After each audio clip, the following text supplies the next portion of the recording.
ทางเดินผ่านภูผาสันถึงฝนจะตกแดดร้อนพวกเขาบ่หวั่นเฮาพากันก้าวไปด้วยใจอาถรรพ์ศาสตร์ลา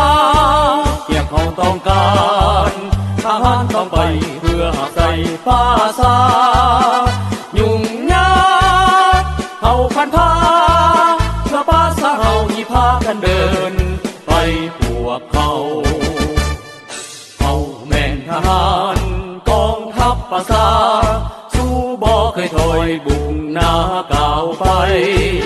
อเมริกาพวกคุณจะอยู่แห่งใดเฮาต้องไปตามปีขับไล่มันหนีเพื่อศาสตร์เพื่อสิทธิเสรีชีวิตจะสิ้นก็เพื่อพวงป้าสาเพื่อนเอ้ย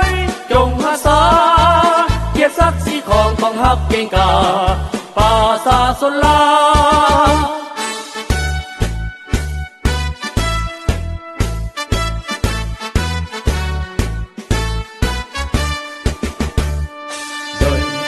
ไปพวกเขาก็เดินบนเส้นทางเดินผ่านภูผาสันถึงฝนจะตกแดดร้อนพวกเขาบ่หวั่นเฮาพากันก้าวไปด้วยใจอาถร